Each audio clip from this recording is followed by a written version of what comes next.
Guys, तो मैंने एक तो वीडियो लगा दी है अपलोड के लिए। देखते हैं अब कितनी देर में अपलोड होगा ये। वैसे 20 मिनट्स की है। नेक्स्ट स्टार्ट करते हैं। नेट मुझे ऑन करना पड़ेगा, बस किसी का कॉल ना आए। चलो हाँ देखो, इससे पहले ना हमने यही वाला क्वेश्चन सॉल्व किया था। अब हम इसको पढ़ लेते हैं एक बार, ठीक है। जैसे the partners may decide to show the reserves and accumulated profit और losses at their present values, तो हम इसको प्रेजेंट वैल्यूज़ में दिखाएंगे। एंड इस सिचुएशन में जो नेट इफेक्ट होगा रिजर्व्स का, इन सब का जो इफेक्ट होगा, हम लोग क्या करेंगे, एक सिंगल एडजस्टमेंट एंट्री करेंगे। सबसे पहले हमने सारे एक्यूमुलेटेड प्रॉफिट जैसे रिजर्व्स हो गए, जिसकी भी क्रेडिट बैलेंसेस थे, उनको ऐड किया, ठीक है। ये रिजर्व्स थे, उनको ऐड किया। और जो हमारे एक्यूमुलेटेड लॉसेस थे, जैसे डेबिट बैलेंस, एडवर्टीजमेंट सस्पेंस वाला, अगर डेफर्ड रेवेन्यू एक्सपेंडिचर होता तो उसको भी हम लोग क्या करते, ऐड करते थे, सॉरी वो भी लेस करते थे, ठीक है। सारा वो सब एक्यूमुलेटेड लॉसेस के अंदर ही आ जाता है। उसके बाद हम लोग क्या कैलकुलेट करेंगे, सैक्रिफाइसिंग और गेनिंग रेशियो, ठीक है। अगर तुम्हें ये मन हो रहा है तो तुम अपनी कॉपी में लिख सकते हो कि अगर सिंगल एडजस्टमेंट एंट्री पास करना है तो हमें ये सब स्टेप्स करने पड़ेंगे। आया समझ। फिर तुम्हारा सैक्रिफाइसिंग का और गेनिंग का ये निकालना है। फिर तुम्हारा क्या है, calculate the share of gaining partner sacrificing partner in the net effect of reserves. तो फिर तुम क्या करोगे, नेट इफेक्ट मतलब क्या होता है, जो तुम्हारा सैक्रिफाइसिंग और गेनिंग रेशियो आया होगा ना, सैक्रिफाइसिंग रेशियो और जो गेनिंग रेशियो तुम्हारा आया होगा, ठीक है, तुम उसको मल्टीप्लाई करोगे जो तुम्हारा नेट एडजस्टमेंट एंट्री वाला ये जो अमाउंट आई है, नेट इफेक्ट जो आया, ठीक है। जैसे मैं दिखा देती हूँ एक बार क्वेश्चन, रुको, क्या पता तुम भूल गए हो। ये तुम्हारा नेट इफेक्ट आया 1,80,000 का। तो 1,80,000 को तुमने ये वाली जो गेनिंग और सैक्रिफाइसिंग रेशियो वाली अमाउंट थी उससे यहाँ पे मल्टीप्लाई किया। अब तो बस वही लिखा है यहाँ पे, ठीक है।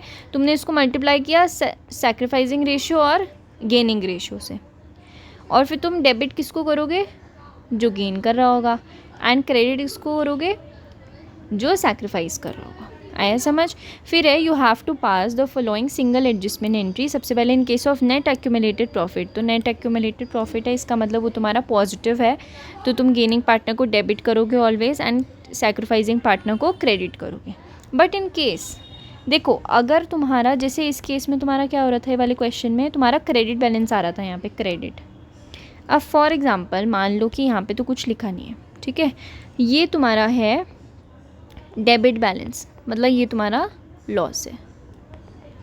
क्या यार मैसेज आते रहते हैं। हाँ, तो ये तुम्हारा लॉस है, तो ये डेबिट हो गया, और ये तुम्हारा क्रेडिट है। तो अल्टीमेटली जो तुम्हारा बैलेंस आएगा ना, डिफरेंस आएगा, वो क्या आएगा, डेबिट आ जाएगा। क्योंकि बड़ा क्या है इन दोनों में से, देखो अच्छे से देखो, ये तुम्हारा डेबिट है और ये तुम्हारा क्रेडिट है। 1,20,000 तुम्हारा क्रेडिट है, तो इन दोनों में से जो डिफरेंस आएगा वो तुम्हारा डेबिट होगा। तो अगर ये डेबिट आया है तो हमें एंट्री कैसी बनानी है, जैसे अभी तो हम लोग एंट्री ये वाली बनाएंगे कि जो भी हमारा सैक्रिफाइसिंग पार्टनर है उसका कैपिटल अकाउंट बढ़ा देंगे तो क्रेडिट हो जाएगा, लेकिन जो हमारा गेनिंग पार्टनर है उसका कैपिटल अकाउंट हम लोग कम कर देंगे तो वो डेबिट हो जाएगा। यही कर रहे थे, मतलब ये वाली एंट्री हम लोग बना रहे थे, ये वाली गेनिंग अकाउंट डेबिट टू। लेकिन अगर क्या होता है ना, जब लॉस हो जाता है, नेट एक्यूमुलेटेड लॉसेज जो आते हैं, नेगेटिव बैलेंस आता है, तो आपको एंट्री का क्या करना है, सैक्रिफाइसिंग पार्टनर्स को आप डेबिट करोगे और गेनिंग पार्टनर्स को आप क्रेडिट करोगे। ऐसा करना है, याद रखना है, ये लिख लो कहीं पे, ये स्टेप्स लिखोगे एक पेज में।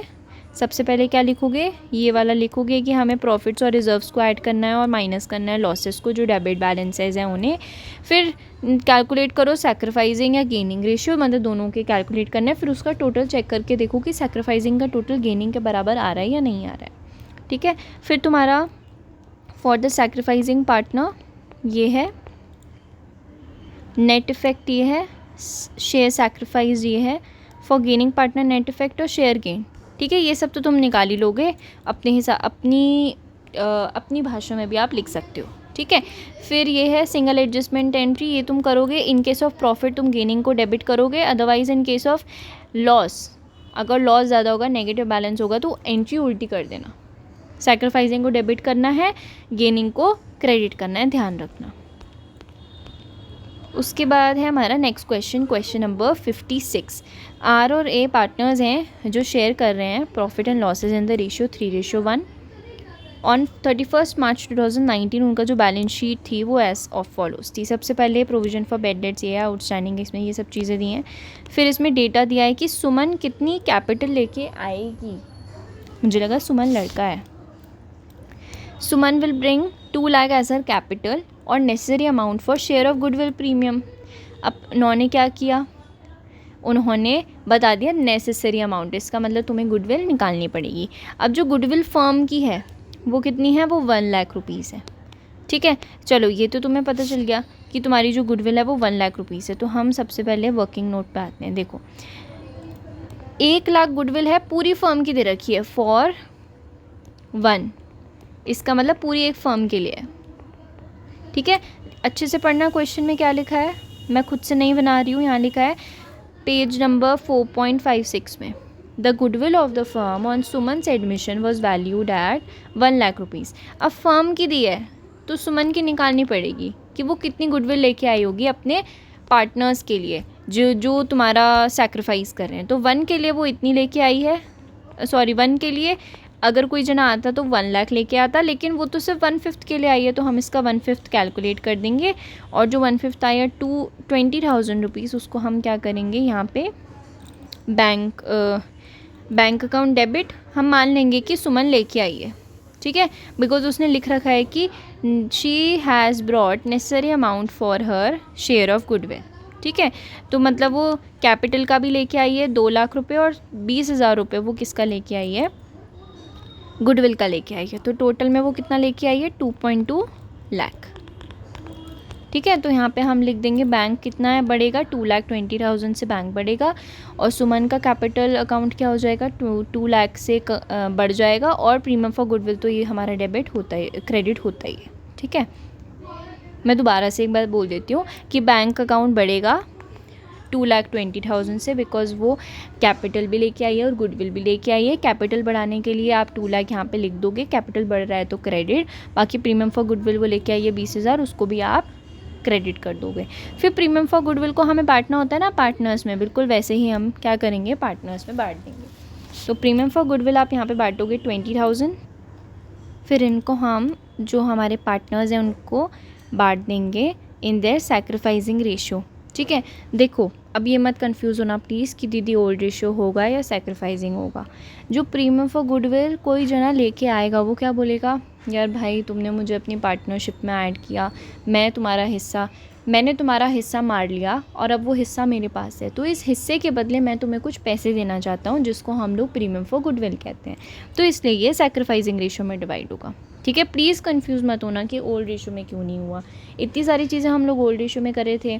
ठीक है, जैसे हम क्या कर रहे थे, जो ओल्ड पार्टनर्स के फ़ायदे थे, जैसे हमारा जो प्रॉफिट था, जो हमारा लॉस था, जो हमारा रिवैल्यूएशन का था, तो ये सब चीज़ें हम ओल्ड रेशियो में बांट रहे थे, क्योंकि वो सिर्फ ओल्ड पार्टनर्स ने ही कर रखा था, ओल्ड पार्टनर्स ने ही उसके लिए मेहनत करी थी, ओल्ड पार्टनर्स ने ही वो लॉस किया था, इस वजह से हम उसको ओल्ड पार्टनर्स की ओल्ड रेशियो में ही डिवाइड कर रहे थे।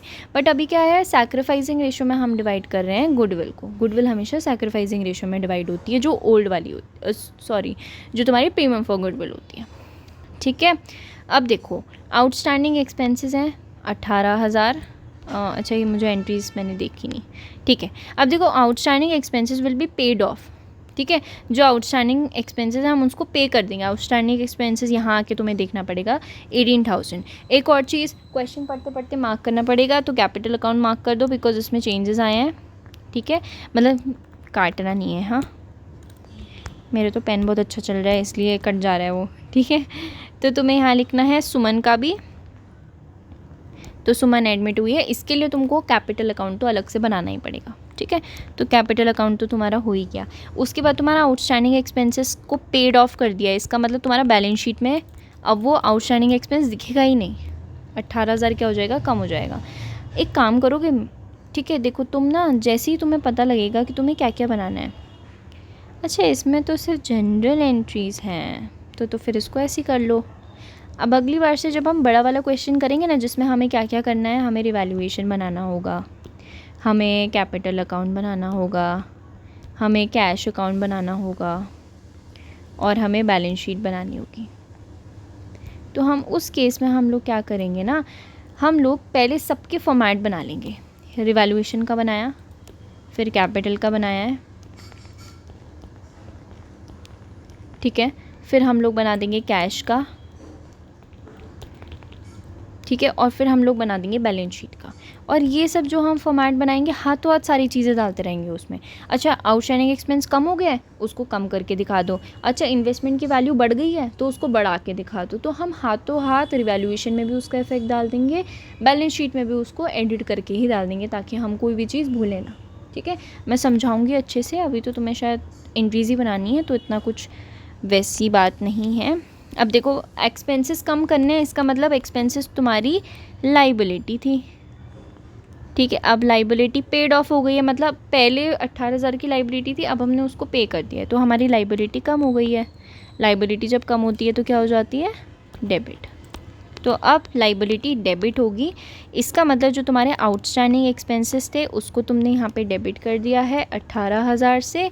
फिर पैसे गए कहाँ से हैं, या तो बैंक से दे दो या फिर कैश से दे दो, ठीक है। अब तुम्हारी इसमें देखो तुम्हारा क्या दिया है, इसमें तुम्हारा कैश तो कहीं दिया ही नहीं है, इसका मतलब इस फॉर्म में कैश नहीं बनता है, सीधे बैंक में पैसे जमा होते हैं और जाते हैं। अब देखो क्या होता है, अगर कैश ना हमारे ऑफिस में रखा रहेगा तो जो एम्प्लॉयज़ है वो चोरी करके ले जा सकते हैं, तो वो लोग मोस्टली हो सकता है कुछ फॉर्म्स में बैंक का यूज़ करते हो, तो आप सीधे डायरेक्टली बैंक से इसको माइनस कर देना। माइनस क्या करना है, एंट्री बनानी है टू बैंक अकाउंट, क्योंकि एसेट हमारी कम हो रही है ना, पैसा गया हमारे पास से, इसलिए बैंक हमारा क्रेडिट हुआ है। लाइबिलिटी हमारी कम हुई है इसलिए वो डेबिट हुई है। समझ आया? चलो अब देखो नेक्स्ट क्या है। Next point is 5,000 will be written off as bad debts and a provision of 5% for the bad debts on debtors was to be maintained। अब 5,000 जो हैं वो bad debts में चले गए, जो डेटर्स पैसे नहीं देते हैं वो बैड डेट्स बन जाते हैं। तो इसके लिए हम क्या करेंगे, बैड डेट्स हमारा एक्सपेंस होता है, लॉस होता है, तो हम उसको डेबिट कर देंगे टू डेटर्स, मतलब हमारे इसमें डेटर्स जो है ना वो कम हो रहे हैं, TEBTORS कम हुए हैं। हाँ, सो उसके बाद बीच में थोड़ा सा डिस्टर्बेंस हो गया था, sorry. Provision for bad dates बनाने हैं, कितने परसेंट है, 5% बनाना है। तो देखो अब तुमने क्या किया, डेटर्स तुम्हारे कितने थे, तुम्हारे डेटर्स थे 95,000, ठीक है। तो 95,000 तुम्हारे डेटर्स थे, इसमें से क्या हुआ 5,000 तुम्हारे बैड डेट्स में चले गए। तो अब तुम्हारे जो डेटर्स बचे वो कितने बचे, वो बचे 9 के, ठीक है। अब देखो अब हम आते हैं, इसमें वर्किंग नोट दिया होगा, ये दिया है। देखो 95,000 के तुम्हारे 95,000 के तुम्हारे बैड डेट्स थे, 95,000 के तुम्हारे डेटर्स थे, 5,000 के तुम्हारे बैड डेट्स थे। इन दोनों को माइनस करोगे तो तुम्हारा आएगा 90 के, एंड इसका अगर तुम 5% निकालोगे 5/100 तो वो आ जाएगा तुम्हारा 4,500। अब देखो अब हमारे पास existing provision for bad debts है, कितना दिया है यहाँ देखो 7,000 का तुम्हारा एग्जिस्टिंग है। तो हम क्या करेंगे ना, इससे उसको कैंसिल आउट कर देंगे। तो अब हम देखो क्या करेंगे, हम ये वाला जो प्रोविज़न फॉर बैड डेट्स है ना 7,000 का था हमारा ये, ठीक है। तो अब हम ये एंट्री बहुत ही ध्यान से सुनना, अच्छे से सुनना। सबसे पहले एंट्री हमने बैड डेट्स की बनाई कि ये हमारे बैड डेट्स है, अब हमारे डेटर्स कम हो गए हैं, लेकिन ये बैड डेट्स जाएंगे कहाँ पे, या तो P&L में लॉस में डालना पड़ेगा, लेकिन नहीं, हमने इसके लिए प्रोविज़न बनाया। तो जैसे हम IFR के लिए प्रोविज़न बनाते थे तो हम क्या करते थे, जो IFR का रिजर्व होता था उसको डेबिट कर देते थे, तो वैसे ही इसका भी प्रोविज़न है, इसका भी एक रिजर्व है बैड डेट्स का, तो हमने इसको भी डेबिट कर दिया, ठीक है। तो ये 5,000 यहाँ आ गया। फिर 2 बैड डेट्स, इसका मतलब हमें बैड डेट्स को हमने यहाँ पे एक्सपेंसेस को बढ़ाया था, अब हमें इस एक्सपेंसेस को कम करना है, तो हम ये बैड डेट्स के एक्सपेंसेस को कम करने के लिए क्रेडिट कर देंगे, ठीक है। तो ये तो हमारी एंट्री बन गई। इसका मतलब क्या हुआ कि फॉर एग्जांपल आप ऐसा मान लो कि बैड डेट्स तुम्हारी इन्वेस्टमेंट की वैल्यू कम हुई है, तो हम लोग इन्वेस्टमेंट की वैल्यू कम होती है तो हम लोग यहाँ लिख देते हैं। ऐसे ही आप समझ लो तुम्हारे डेटर्स है, वो तुम्हारी एसेट है, वो तुम्हारे कम हुए हैं, वो पैसे नहीं दे रहे हैं, तो वो बैड डेट्स बन गए। तो बैड डेट जब भी कम होते हैं, डेटर्स तुम्हारे जब भी कम होंगे, उसको हम लोग यहाँ पे क्रेडिट कर दे रहे हैं, ठीक है। और प्रोविज़न में हम उसको डाल दे रहे हैं कि हमने प्रोविज़न का यूज़ कर लिया है। अब 7,000 का प्रोविज़न था, उसमें से 5,000 तो तुम्हारे चले गए, ठीक है, तो ये तो एंट्री यहीं पे ख़त्म हो गई। 7,000 का प्रोविज़न था, अब जो नया प्रोविज़न बना है वो कितने का बना है, 4.5K का बना है ना, 4.5K का, यहाँ देखो 4.5K का तुम्हारा नया जो तुम्हारा ओल्ड प्रोविज़न था वो बना है। After adjusting the bad debts of 5,000 there still exist a balance of 2,000। तो 7,000 में से तुम 5,000 को माइनस करोगे। पहले का प्रोविज़न कितना था, ओल्ड प्रोविज़न था 7K का। अब जो तुम्हारा बेड डेट्स हुए हैं वो कितने के हुए हैं, 5,000 के, तुम इसको माइनस करोगे तो अब जो तुम्हारा प्रोविज़न अनयूज्ड है, जो यूज़ ही नहीं हुआ, तो वो कितना बचेगा, वो 2,000 का बचेगा। लेकिन तुम्हें बनाना कितने का है, तुम्हें बनाना है 4.5K। तो बच्चों जब तुम्हारे पास 2,000 ऑलरेडी हैं तो तुम पूरे 4,500 का थोड़ी बनाओगे, तुम तो सिर्फ कितने का बनाओगे, 2,500। नहीं आया समझ, दोबारा बताती हूँ। देखो बेड डेट्स थे तुम्हारे 5,000 के, आया समझ। ये बेड डेट्स को हमने यूज़ किया, प्रोविज़न को यूज़ किया। एक्चुअली प्रोविज़न की अमाउंट थी, जो हमारा प्रोविज़न थे बेड डेट्स के वो थे 7,000। हमने ये वाले